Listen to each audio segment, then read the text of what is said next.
En la Biblia se dice que fue una época oscura de la historia del mundo. Dios solo veía maldad y corrupción. Era muy dudoso que la humanidad siguiera existiendo. El cuento de Noé y del diluvio es uno de los más bonitos del Antiguo Testamento. Se han presentado pruebas científicas que demuestran un fondo veraz. Pero muchos especialistas cuestionan esas pruebas.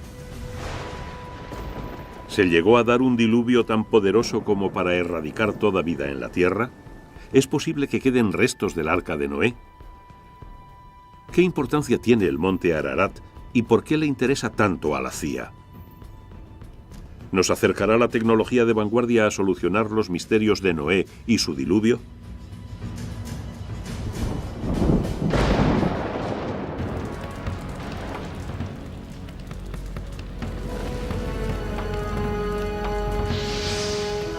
Los misterios de Noé y el diluvio.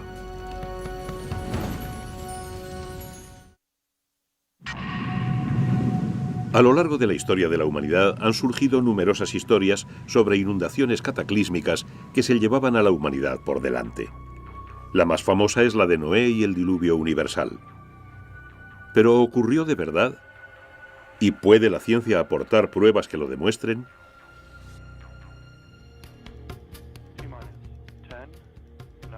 T-10, 9, 8, 7, 6, 5, 4, 3, 2, 1. Ignición y despegue. Despegue de un cohete Boeing Delta II que transporta el globo digital QuickBird, el mayor satélite comercial de alta definición del mundo.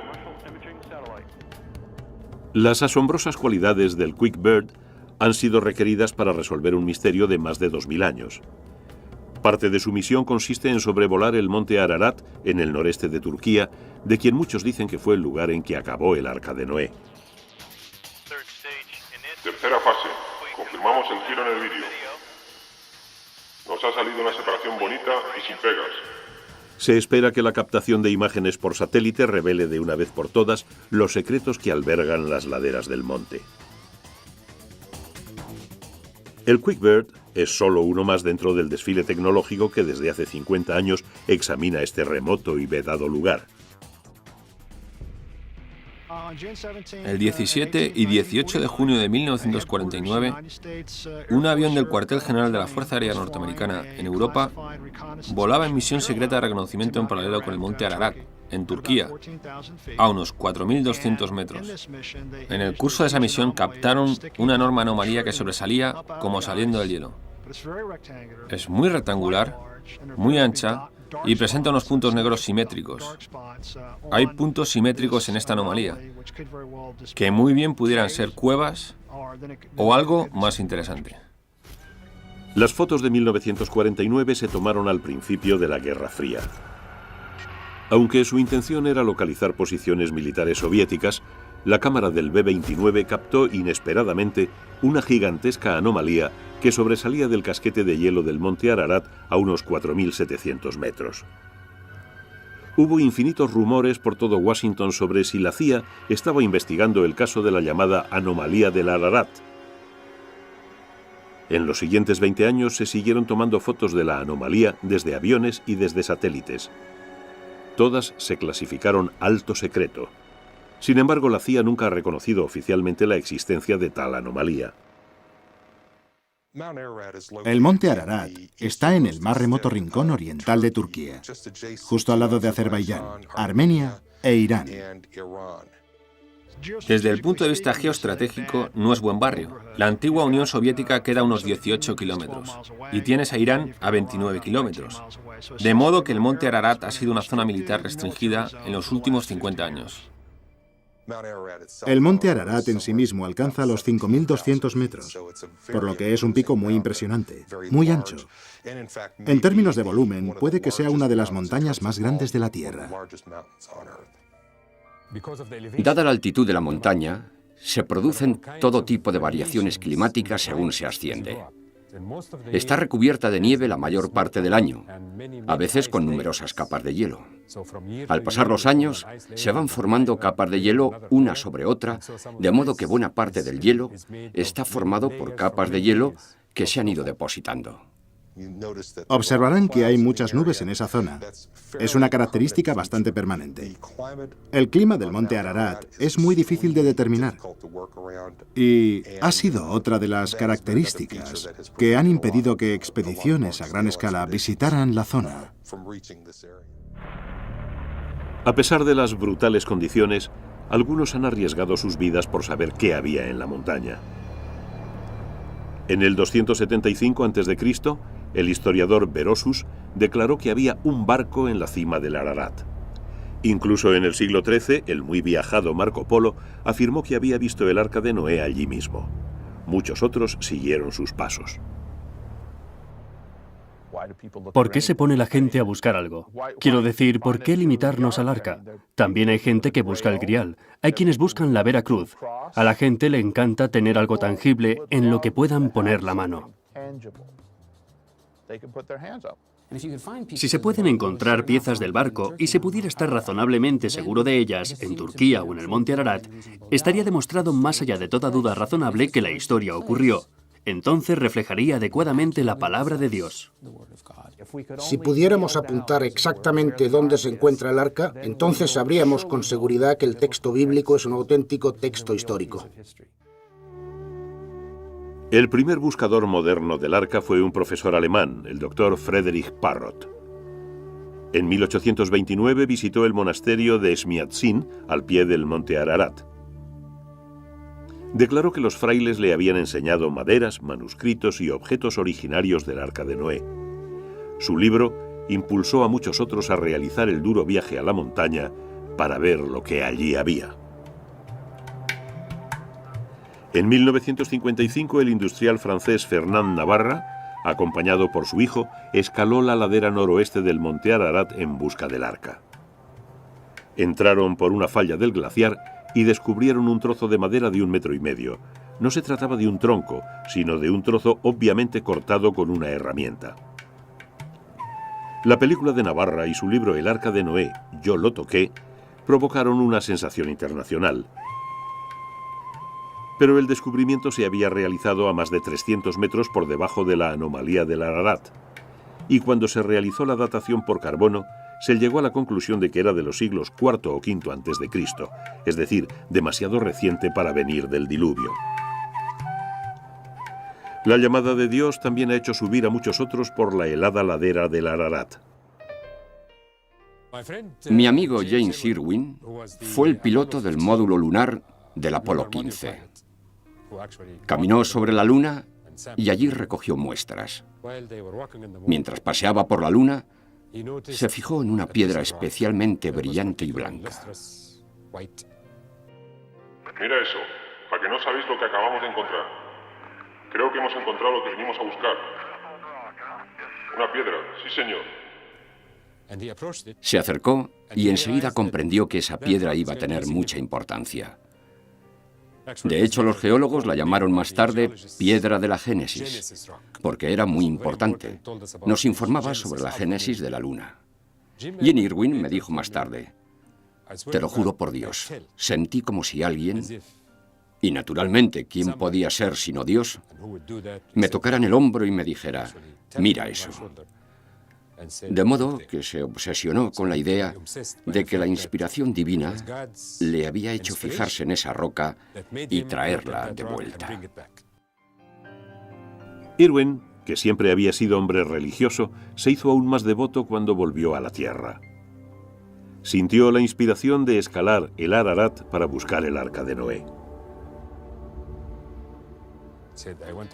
Me dijo, subí y no pude escalar ni por allí ni por allá, pero juro por Dios que vi una gran extensión, como sobrelevada en el centro y con costillas alrededor, como si se hubiera cogido en esa gran barca y se le hubiese dado la vuelta y la hubiesen dejado allí en donde dejó marcas.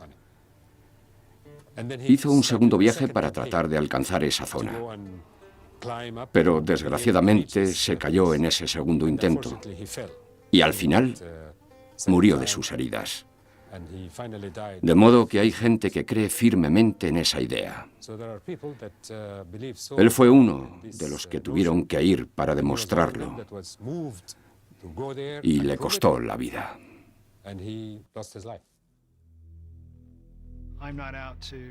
Yo no pretendo reivindicar, demostrar o no demostrar nada en absoluto a propósito del cuento de Noé. Lo que me fascina y me intriga es que nuestros servicios de espionaje se hayan interesado tanto por esta anomalía. Y es que es muy misteriosa. ¿Qué es la anomalía del Ararat? ¿Una formación natural de rocas? ¿Un avión estrellado? ¿Una antigua fortaleza? ¿O, como mucha gente cree, una antigua nave? ¿Podría ser una parte del arca original? ¿O podrá demostrar lo contrario la tecnología del siglo XXI?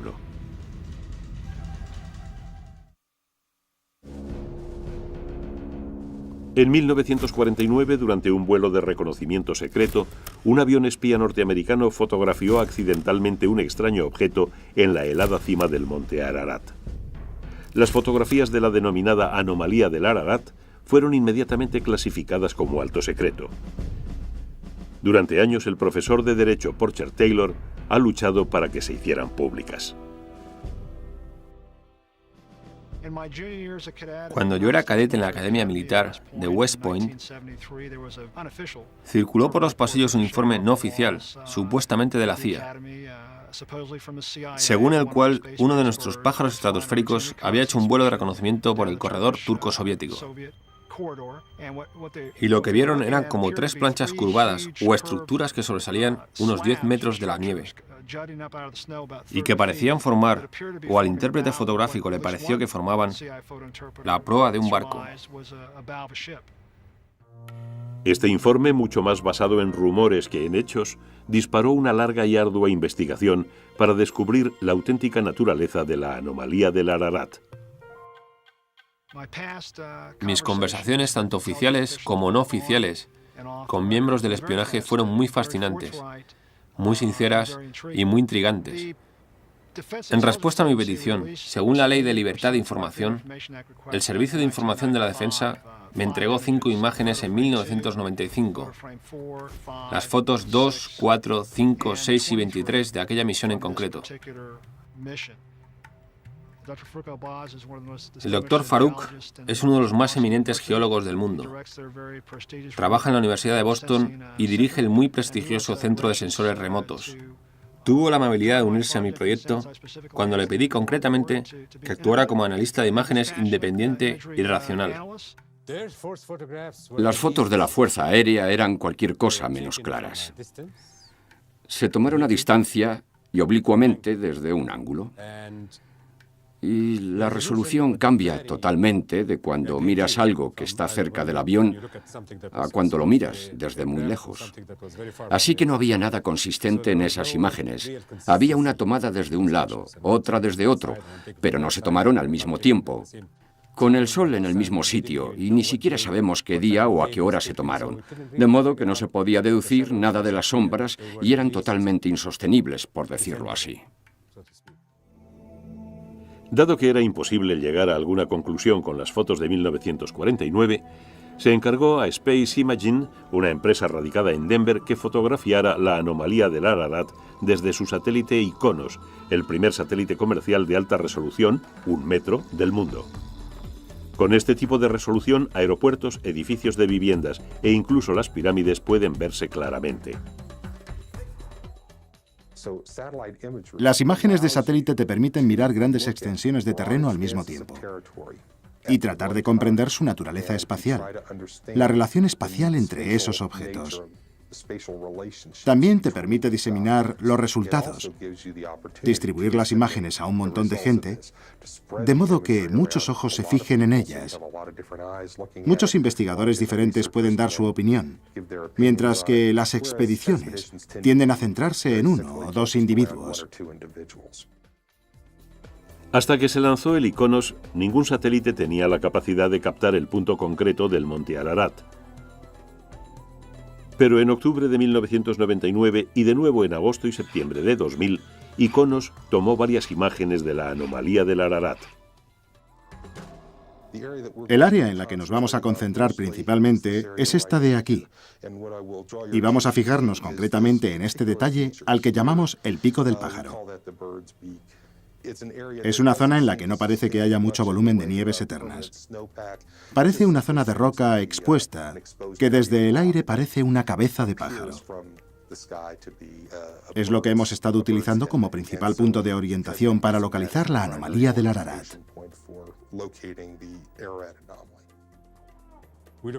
Primero observamos la imagen terrestre que cubre toda la región, de modo que podemos ver la topografía y su relación con el ángulo de incidencia del Sol y, por tanto, con las sombras. Eso es importante. Mucha gente no lo tomaría en consideración, pero es muy importante. Empecé a investigar el Ararat y cómo caían las sombras en las diferentes cornisas. Estamos mirando a una cresta volcánica. La anomalía y dos zonas en las que hay marcas representadas por un entorno de terrazas nevadas, y en esta zona una corona de nieve. De modo que lo que estamos viendo es una anomalía. En otras palabras, algo de lo que no sabemos nada en esa zona. Y se ha sugerido que todo esto es fruto de la mano del hombre. Porque sabemos qué día y a qué hora se tomaron, podemos medir y calcular, si tenemos el ángulo de incidencia del Sol, la longitud de la sombra. Nos resultó muy fácil mirar estas imágenes de satélite e interpretarlas en tanto que geólogos. Puede ser una simple sombra, puede ser algo, puede ser roca desnuda o algo que está encima de la nieve. Pero debo decir que esta última posibilidad es muy improbable. Cualquier cosa que se haya posado sobre la cresta o que se haya construido sobre la cresta debería de estar cubierta desde hace tiempo por la nieve que ha caído después. De modo que todo lo que busquemos por aquí tiene que estar bajo la nieve, no encima de la nieve.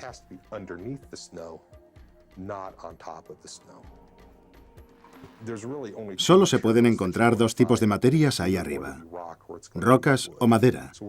Si miramos estas puntas de aquí y las insertamos en el contexto del Arca de Noé, podríamos decir que se trata de mástiles, es decir, elementos del barco que se han roto.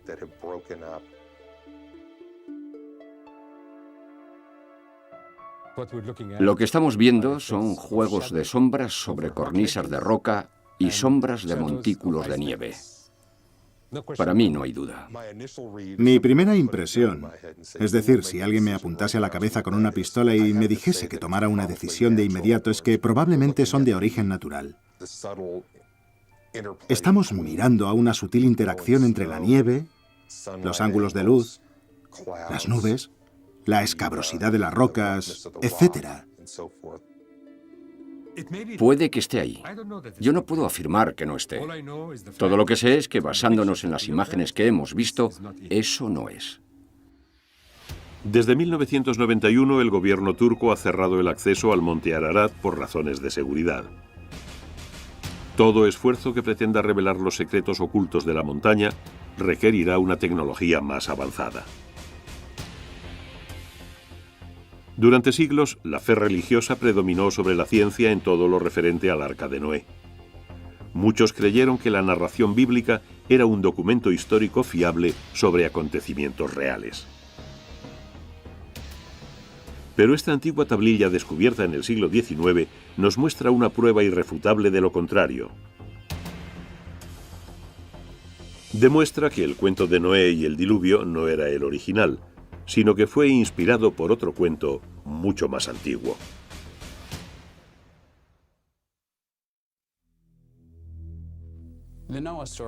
El cuento de Noé contiene todos los elementos principales del folclore: una amenaza contra la humanidad, el sentido de la precariedad de la vida, peligro y la posibilidad de relacionarse con lo numérico, es decir, con lo divino. Este cuento bíblico sobre el mal, el castigo, la supervivencia y el renacimiento se ha convertido en un elemento esencial de la historia sagrada de la civilización occidental. Los que consideran que se trata de una verdad literal creen que se trata de un informe sobre cómo toda vida estuvo a punto de desaparecer de la faz de la Tierra. El cuento de Noé es intenso pero corto. Solo ocupa los capítulos 6 a 9 del libro del Génesis. Este Dios bíblico tan particular toma la decisión de hacer algo con la humanidad, porque ésta se inclina hacia el mal. Y si nos queda alguna duda al respecto, basta con leerse el capítulo 8. Es la continuación inmediata de otros dos cuentos igualmente famosos. El primero, la historia de Adán y Eva en el paraíso y de sus hijos, Caín y Abel. Y por supuesto del fratricidio que comete Caín matando a Abel. Hay algo malo, algo profundamente perverso en la naturaleza humana. ¿Cuáles son las consecuencias de ello y cómo eliminarlo? La Biblia insiste mucho en que esa divinidad no es arbitraria. No es que decida matar a la gente y destruir el medio ambiente porque se levante un día con el pie izquierdo o por mero sadismo. Las historias bíblicas se esfuerzan mucho por demostrar que Dios fue provocado. Y decide salvar a lo que podríamos considerar lo mejorcito de una mala tropa. Noé resulta ser un buen tipo para ser humano. Ya me entiende. Entonces le dice a Noé que construya el arca. A lo largo del tiempo, infinitos artistas han intentado plasmar la impresionante nave de Noé. Quizá la visualización más vívida sea la de un alemán llamado Kircher. Sus dibujos, realizados en 1675, son tan detallados, tan concretos, que es como si hubiera estado allí para presenciar la botadura. En cuanto el arca se terminó, Noé introdujo en ella una pareja de cada especie. Lo que está en juego es la vida humana y la vida de los animales, y el objeto que va a mantenerlas es, por supuesto, una barca. Ahí están los dos motivos principales, el barco y el conjunto de la vida. Es un momento dramático, porque la humanidad pende de un hilo. ¿Sobrevivirá la humanidad o morirá? Al principio del diluvio, se abren las puertas del cielo y las aguas empiezan a caer. Esta es una poderosa imagen que deja atrás lo abstracto del asunto para darte una sensación de horror.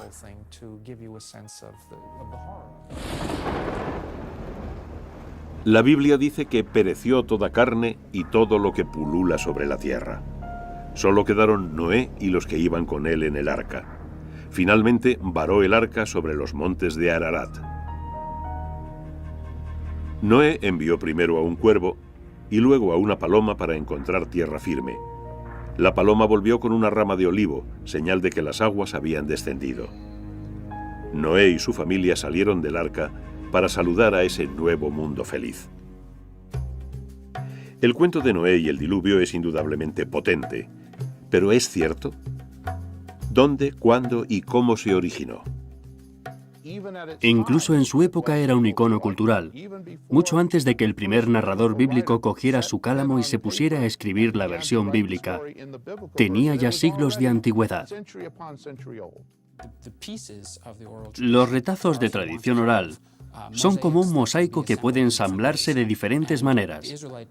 La cultura hebrea los recibió de otras culturas orientales y finalmente los cristalizó, por decirlo así. Ordenó el mosaico en una nueva configuración acorde con su propia tradición. ¿Cómo se comunicaba la gente? Está claro que tuvieron que comunicarse hablando unos con otros. Tienen que haber existido ancianos, y en la Biblia así se dice, que actuaran de narradores y cuya preeminencia política y social se basara en el hecho de que eran los guardianes de las tradiciones de la comunidad. Las primitivas historias de la Biblia se fueron transmitiendo de generación en generación durante miles de años antes de que fueran puestas por escrito alrededor de 1200 a.C. Curiosamente, en el texto escrito aparecen numerosas repeticiones e incoherencias. Por ejemplo, en el Génesis 7, versículo 12 se dice: «Estuvo descargando lluvia sobre la tierra 40 días y 40 noches». Pero el versículo 24 afirma: «Las aguas inundaron la tierra por espacio de 150 días». ¿Por qué nadie se dio cuenta y lo corrigió? Está claro que no fue el resultado del esfuerzo de una persona que se sentó a escribir desde el versículo primero hasta el final. Se trató de un esfuerzo en el que en algunos casos se tomó material oral y en otros, desde luego, material escrito, para reordenarlos, reconfigurarlos y darles una presentación más armónica. La mayoría de los especialistas señalan la presencia de dos narraciones diferentes y parcialmente incoherentes en la historia de Noé. La fuente Y o yavística, la más antigua, y fechable alrededor del 1200 a.C., cuando las tribus de Israel se asentaron en lo que luego fue la tierra de Israel. Y la fuente S o sacerdotal, probablemente escrita después del 586 a.C., cuando los judíos fueron deportados a Babilonia. Lo que leemos actualmente en la Biblia de los Hebreos o Antiguo Testamento es una combinación, un esfuerzo por reunir las dos fuentes, Y y S, de modo que cuando se lee la historia se encuentran aparentes contradicciones. Es como si hubieran tomado Y y S y las hubieran barajado como cartas. Por un lado está Y y por el otro S. Las juntaron y tenemos, por ejemplo, 3 frases de Y y luego 3 frases de S, y así sucesivamente. Yo supongo, y no es que sea solo una suposición, es que no existe nadie a quien podamos preguntar, que los que reunieron las fuentes Y y S decidieron no discriminar cuál de las dos fuentes era la mejor, la más original, la más correcta. Decidieron juntarlas y que el lector o el oyente tomara su propia decisión, o bien insertar algunas marcas que están más allá de mi capacidad racional de comprensión para indicar cómo debían armonizarse. Los cuentos sobre el diluvio son comunes a numerosas culturas de todo el mundo. Solo en África estos mitos son relativamente más escasos. Hasta el siglo XIX los estudiosos estuvieron seguros de que la Biblia contenía la quinta esencia de la historia del diluvio, la fuente de la que habían salido todas las demás, pero en 1853 se realizó un sorprendente descubrimiento que llevó a los especialistas a admitir que todo lo que sabían era erróneo.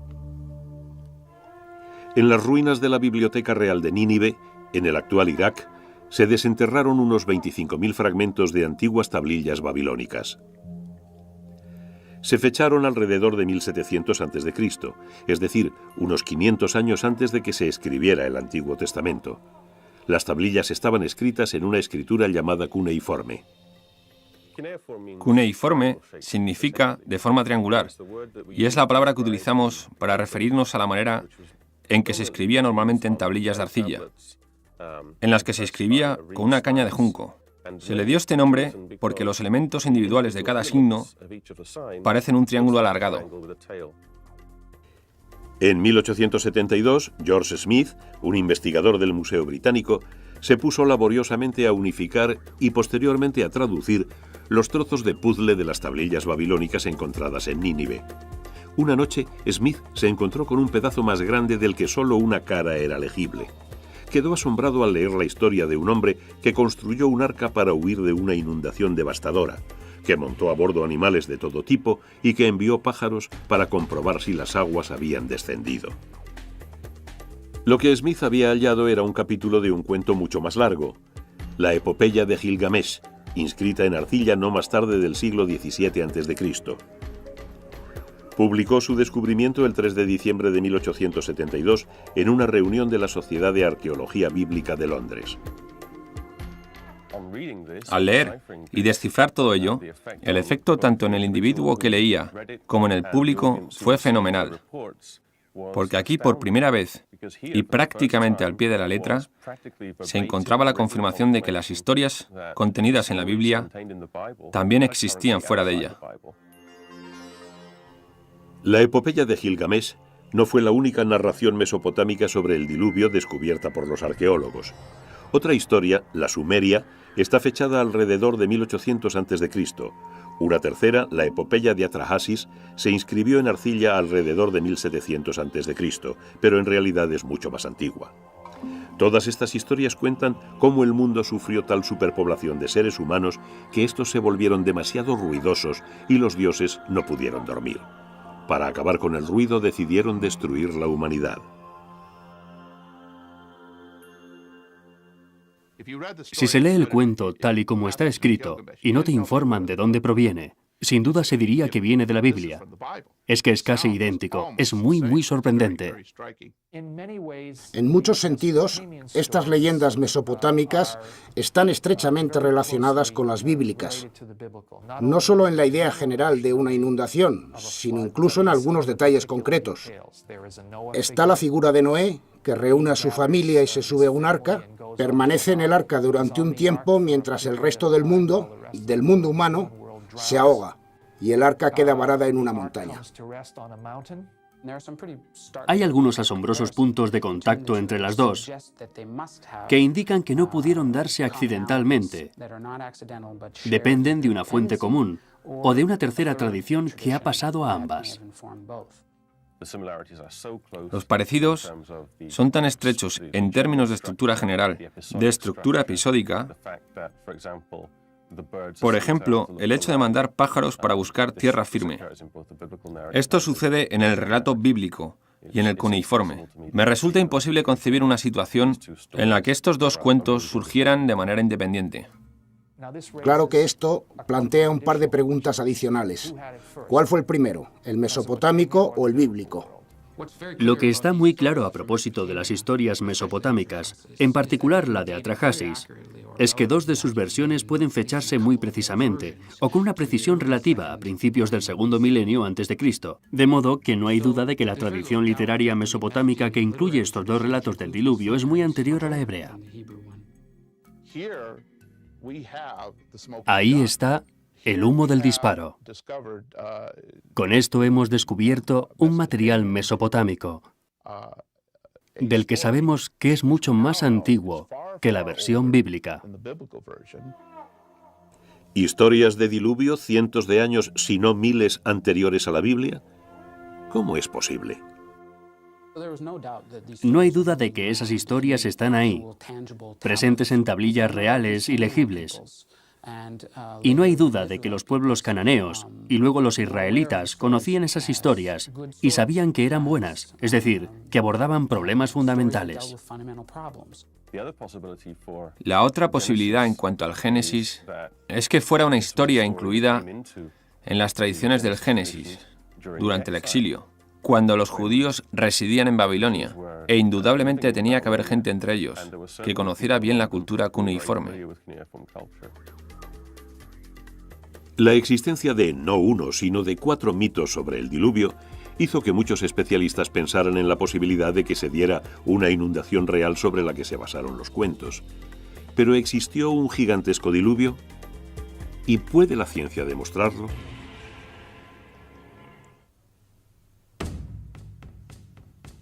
Durante siglos, muchísima gente ha tratado de hallar el eslabón perdido entre la Biblia y la historia. Algunos se concentraron en demostrar que existió el arca. Otros creyeron que lo mejor era encontrar la prueba de que se dio una inundación global. Entre ellos, Sir Leonard Bully, hijo de un pastor inglés y destinado a seguir sus pasos. En 1922 empezó a excavar en la antigua ciudad de Ur, antigua capital de Mesopotamia, situada actualmente en un rincón perdido de Irak. En 1929, Bully realizó un hallazgo inesperado. Empezó a excavar en las ruinas de un túmulo de Ur y abrió un espacio hasta unos 15 metros por debajo de la superficie del túmulo. En ese espacio abierto vio la oportunidad perfecta de investigar los primeros periodos de la historia de Ur. Atravesó varios estratos de periodos de ocupación.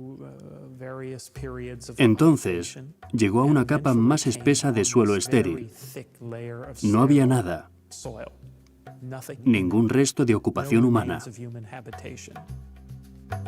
Bully atravesó la capa estéril y llegó hasta los estratos inferiores, que al igual que los superiores mostraban rastros de ocupación humana. La capa de suelo estéril era la prueba de que alguna catástrofe había obligado a los habitantes de Ur a abandonarla por un espacio de tiempo indeterminado. Llamó a varios de sus trabajadores, a varios de sus colaboradores, entre ellos a Max Mallowan, que luego se casó con Agatha Christie, y les preguntó qué pensaban que podía significar. No pudieron responderle nada. Y luego apareció su mujer, Catherine, un personaje muy interesante que Agatha Christie convirtió en víctima de asesinato en Muerte en Mesopotamia. Y Catherine dijo inmediatamente: está claro, fue el diluvio universal. Bully era un maestro de las relaciones públicas e informó al Times de Londres de inmediato. La noticia de que se habían descubierto nuevas pruebas de la existencia del diluvio de Noé se difundió a toda velocidad. Bully volvió a Inglaterra convertido en una celebridad. Trajo con él cajas de arena y de sedimentos del denominado estrato del diluvio, que luego vendió a un público enceguecido para financiar más excavaciones. Bully fue muy alabado por el significado de su descubrimiento. No creo que se mantuviera durante mucho tiempo, y en realidad no estoy seguro de que el propio Bully se lo creyera. Pero era un consumado artista de las relaciones públicas, y de una forma en que ningún investigador de campo lo había sido hasta entonces. Logró volver a enganchar al público con las excavaciones de Ur. Podría ser que en el mejor de los casos se hubiera descubierto una inundación local o regional, pero de ninguna manera una porción de cataclismo universal, como el que indican las historias mesopotámicas y bíblicas.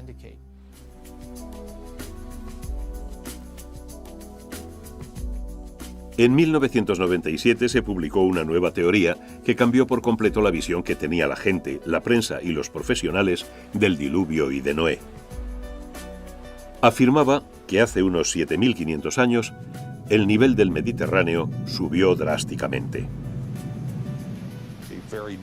Supuestamente habría un paso muy estrecho que mantenía las aguas del Mediterráneo y a consecuencia de algún accidente sísmico, un terremoto o algo similar, el Mediterráneo rompió esa barrera y se desparramó por la zona del Mar Negro.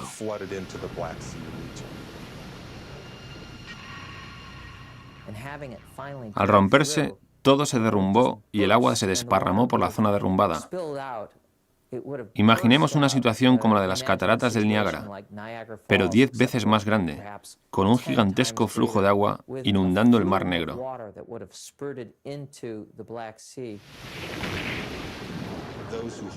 Los defensores de esta teoría piensan que al ritmo en que el Mediterráneo inundó el Bósforo, el nivel del Mar Negro subiría unos 15 centímetros diarios.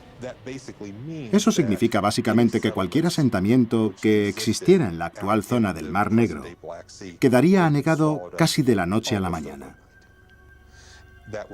Tuvo que darse una pérdida de vidas masiva. Y eso habría sido considerado como un acto de Dios por la gente que vivía en esa época.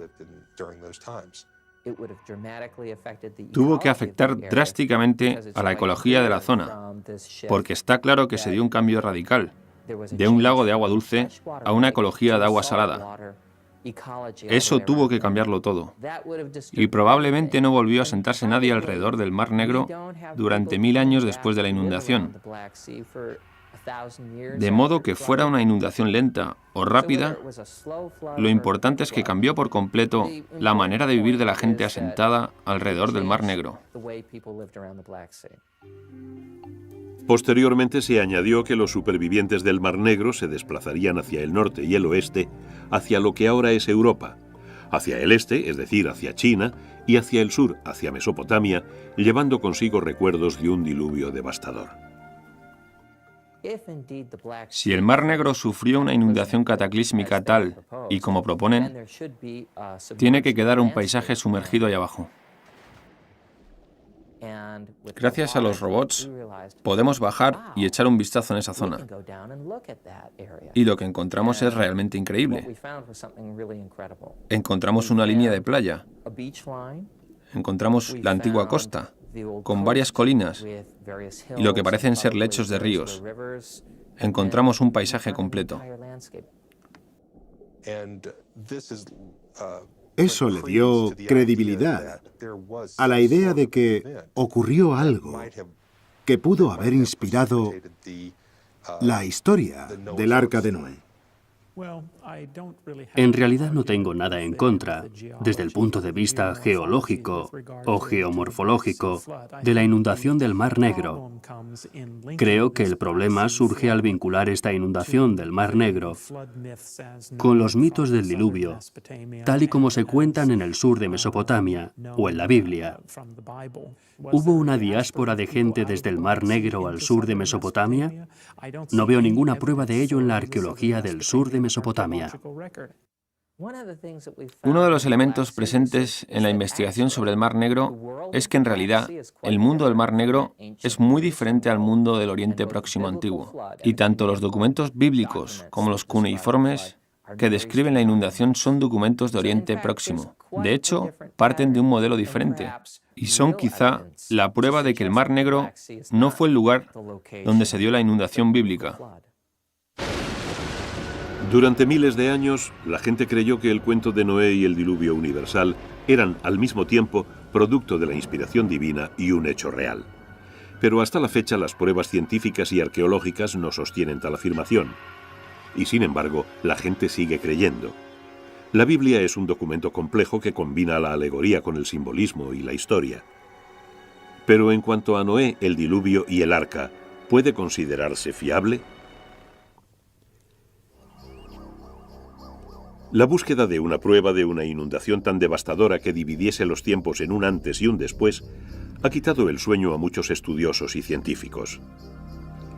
Pero esta búsqueda permanente se ha basado en detalles proporcionados por el libro del Génesis.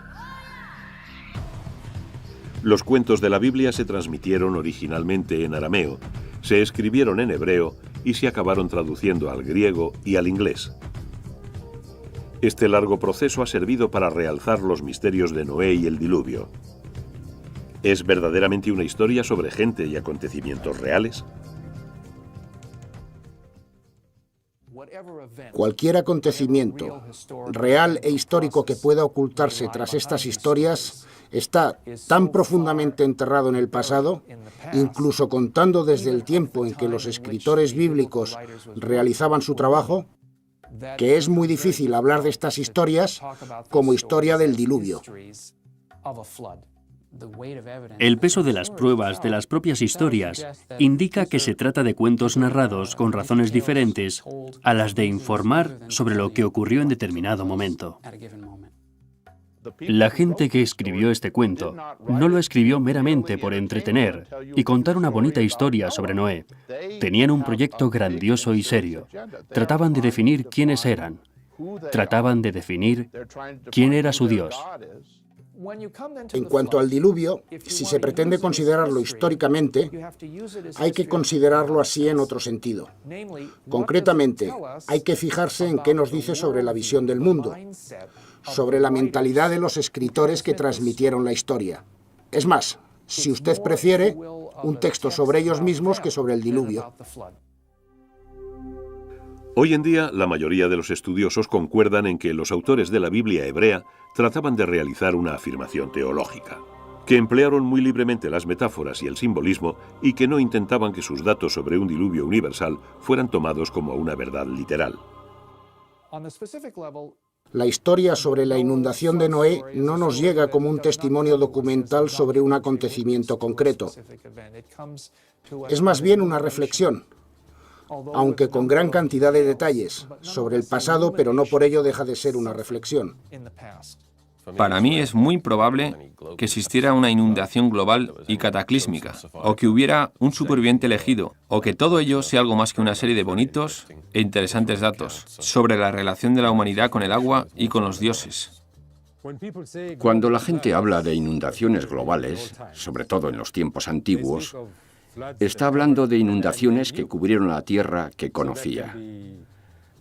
En este caso, una pequeña porción de África del Norte y una pequeña porción de Oriente Próximo, porque eso era el mundo para ellos. De modo que nunca tuvieron la intención de decir que todas las tierras del globo fueran cubiertas por el agua. Yo diría que los mitos del diluvio son tan solo parte de la vida de Mesopotamia del Sur. Y sí, Es posible que la gente que imaginó y escribió estos cuentos pensara en una inundación concreta del pasado particularmente desastrosa, pero probablemente sufrían inundaciones todos los años. No creo en absoluto que una de estas inundaciones fuera la que se convirtió en leyenda, para ser transmitida, transmitida y transmitida, hasta acabar en el Génesis 6:9. No sé cuándo se originó verdaderamente la historia del diluvio, pero no hay duda de que es algo muy antiguo en la memoria del ser humano. ¿Cuándo ocurrió exactamente? Nadie lo sabe. ¿Qué acontecimiento hizo surgir esa idea? Nadie lo sabe realmente. Hay gente que sugiere determinadas teorías, pero ninguna puede demostrarse. Tan poderosa es la historia de Noé que tan pronto como fue llevada al papel, la gente ya se puso a buscar el arca. ¿Dónde buscar? Los datos bíblicos indican una montaña o un área montañosa, denominada Ararat, en la que Noé varó su arca. De hecho, el Antiguo Testamento no nombra ninguna montaña en concreto. Tradicionalmente se traduce del hebreo por los montes de Ararat, es decir, una cordillera, no una montaña precisa. En realidad, Ararat es como las Rocosas o Sierra Nevada o los Apalaches. Indica algo, pero no es exactamente lo que podríamos llamar una guía segura que nos diga dónde encalló el maldito trasto. Nunca se ha escrito en ningún lugar que el monte Ararat sea el lugar en el que Noé varó el arca. Se percibía así porque es un pico muy alto. Es el único pico de los alrededores. El resto del terreno no ofrece características singulares salvo ese gigantesco y bien conservado pico. Y si se inundaba algo a su alrededor, está claro que el pico sería lo único en sobresalir, por decirlo así. Yo no me peleo con la gente que quiere ir allí y buscar el arca. Estoy totalmente convencido de que no la encontrarán. El instinto siempre está ahí. Quieres echarle mano. Tocar algo que esperas, sea un vínculo con un mundo que por naturaleza no es muy remoto. Creo que es un impulso natural, pero es que a veces nuestra propia pasión por buscar nuestro pasado remoto nos impide encontrarlo.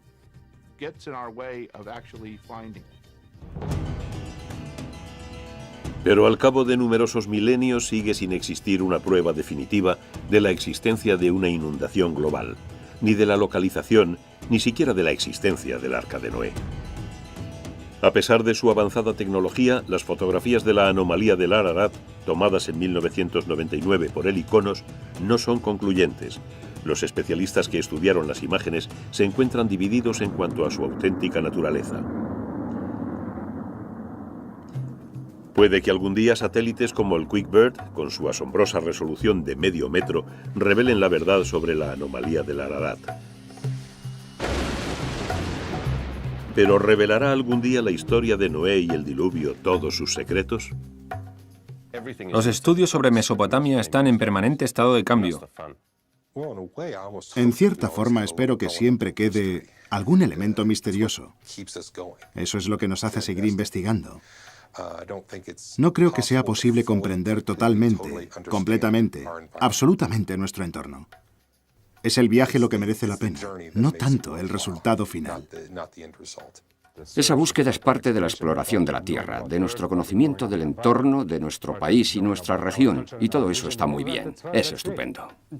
Esa es la belleza del misterio de esos cuentos. Siempre invitan al lector a plantearse nuevas preguntas a cada nueva generación. Tanto si crees en ello como si no, da exactamente igual. Te afecta. Quiero decir que aunque hayamos llegado a dudar de ello últimamente, sabemos que los conceptos religiosos motivan grandiosas acciones, tanto buenas como malas en todo el mundo. No creo que lleguemos a un punto en que podamos decir que lo sabemos absolutamente todo sobre el pasado. Siempre queda una pequeña puerta abierta a un nuevo descubrimiento. Lo más seguro es decir, Dios sabe.